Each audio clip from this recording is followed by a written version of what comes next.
दोस्तों, आज की कहानी है बहू। अब हमसे कभी मत कहना कि हमने हनीमून नहीं मनाया। दोस्तों, कहानी शुरू करने से पहले अगर हमारे चैनल को सब्सक्राइब नहीं किया हो तो कर लीजिए ताकि आपके पास पहुंचे हर नया वीडियो। रागिनी राजीव के कंधे का सहारा लेते हुए अपने कमरे की ओर धीरे धीरे बढ़ रही थी। उसके पैर में मोच आ गई थी। उससे चला नहीं जा रहा था तो राजीव उसे सहारा देकर कमरे की तरफ ले जा रहा था। तुम ठीक तो हो ना रागिनी? राजीव की आवाज में फिक्र थी। मैं तो ठीक हूँ, तुम कैसे हो जानू? कहकर रागिनी खिलखिलाई। राजीव ने महसूस किया कि रागिनी की हंसी और आवाज में कुछ अजीब सी कशिश है। क्या बात है, आज बहुत रोमांटिक हो रही हो? राजीव ने रागिनी की आंखों में झांका, लेकिन वो रागिनी की आंखों में उलझ कर रह गया। रागिनी की मदमस्त हिरनी जैसी आंखों से मादकता झलक रही थी और राजीव उन आंखों में डूब रहा था। उसे समझ नहीं आ रहा था कि आज उसका ऐसा क्यों महसूस दे रहा था।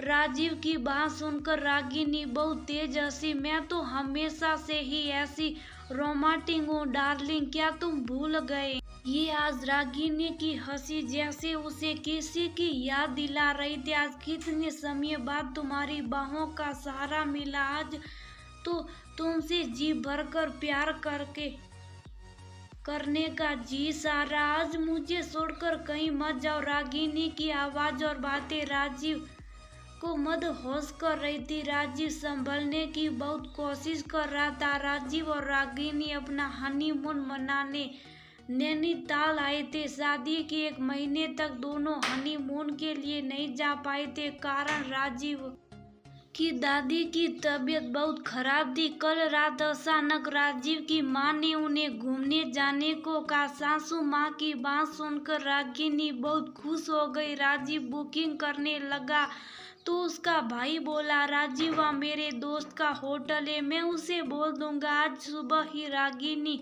और राजीव निकले थे, लेकिन वहाँ पहुंचकर पता लगा कि भाई के दोस्त के होटल में कमरा खाली नहीं है। अब एकदम कहाँ जाए ये सोचकर राजीव बहुत परेशान था।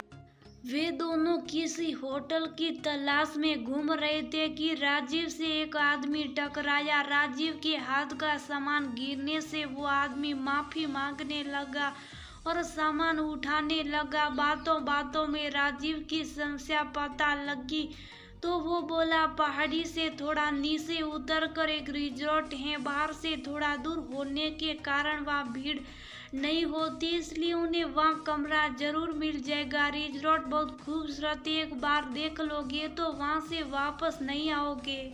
उस आदमी को बात सुनकर राजीव बहुत खुश हुआ और रागिनी को लेकर वहाँ सब दिया। उन्हें वहाँ पहुँचते शाम हो गई थी। सुनहरी शाम में वह रिजॉर्ट अलग ही खूबसूरती बिखेर रहा था। सही कहा था उस आदमी ने, एक बार देख लोगे तो वापस जाने का मन नहीं करेगा।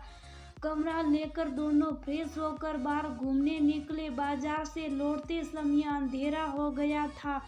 ठंडी हवा चलनी शुरू हो गई थी। दोनों एक दूसरे का हाथ थामे बड़े। रिजॉर्ट के गेट पर चौकीदार भी नहीं था। पत्तों की सरसराहट माहौल में कंपन पैदा कर रही थी।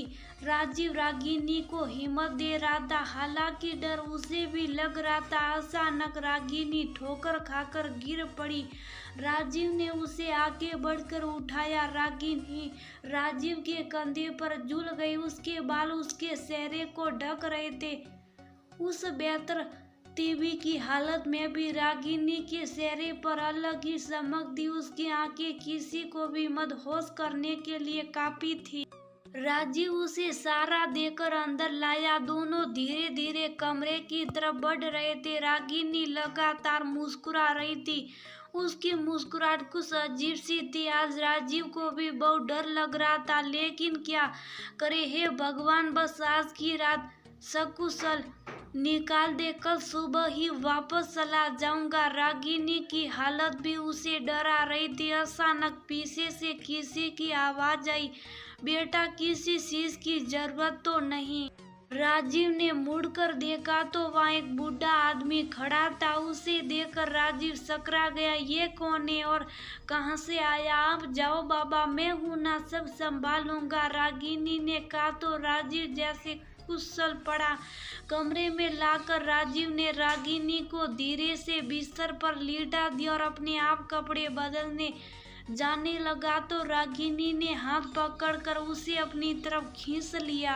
राजीव रागिनी की मदहोशी में खोने लगा। तभी राजीव ने देखा रागिनी की बालों में किसी पौधे की सूखी डंडी जैसा कुछ फंसा था, जिसे सुनने पर कांटा सा महसूस हो रहा था। राजीव को रागिनी पर प्यार आया। ये उसके प्रेम का हो असर था कि वह इस मदहोशी की हालत में भी अपने प्यार को मिलने दर्द को महसूस कर पा रहा था। कांटा चुभने से रागिनी को होने वाले दर्द को महसूस कर राजीव ने एकदम वह सूखी डंडी उसके सिर से निकालकर खिड़की से बाहर फेंक दी।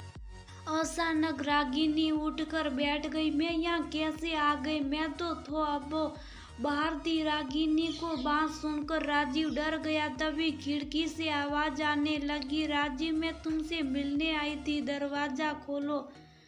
देखो, हम दोनों ने दूसरा जन्म लिया। पिछले जन्म में हमारा प्यार पूरा ना हो सका था, इस जन्म में हमारा प्यार जरूर पूरा होगा। और फिर जोर से हंसने को आवाजें आने लगी।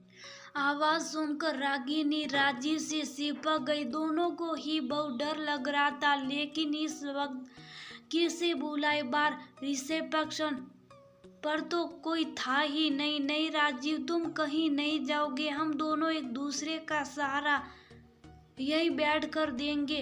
दोनों पूरी रात ना सो सकी। सुबह 5 बजे जब बाहर थोड़ा शोरगुल शुरू हुआ, तब दोनों की जान में जान आई। 6 बजे उन्होंने मैनेजर को बुलाया और रात की सारी घटना बताई। मैनेजर मानने को तैयार नहीं था, क्योंकि आज तक ऐसा नहीं हुआ था। ना ही वहाँ कोई बूढ़ा आदमी रहता था जो उन्हें रात को देखा।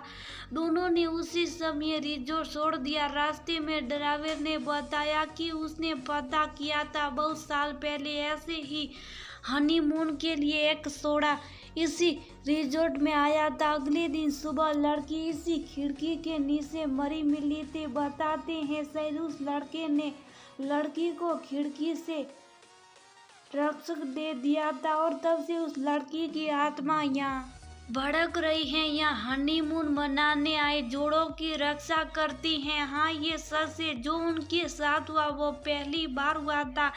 इसके बाद उन दोनों ने अपने हनीमून का इरादा ही टाल दिया और वापस घर को चल दिए। घर जाकर जब सबको अपने साथ घटी थी ये घटना बताई तो सब हंसने लगे। ऐसा भी कहीं होता है? तुम दोनों आज के जमाने में पढ़े लिखे होकर भी तुम भूत प्रेतों में विश्वास रखते हो। किसी ने भी उनकी बात पर विश्वास नहीं किया। बोले, अब अपनी बेवकूफ़ी की वजह से तुम अपना हनीमून बीच में छोड़कर आगे। अब हमसे कभी मत कहना कि हमने हनीमून नहीं मनाया। सासू माँ की बात सुनकर सब हंसने लगे, लेकिन दोनों ने कसम खाई, अब हम कहाँ अकेले तो जाएंगे। उनको हालत दे देकर सब हंस हंस कर लोटपोट हो रहे थे। राजीव और रागिनी के प्रेम से शुरू हुआ उनका ये ट्रिप रिजॉर्ट की सस्पेंस की वजह से घर वालों के लिए मजाक का विषय बन गया। आज भी कोई भी बात होती तो घर में सब बहुत हंसते और वह दोनों चुप होकर एक तरफ बैठे रहते।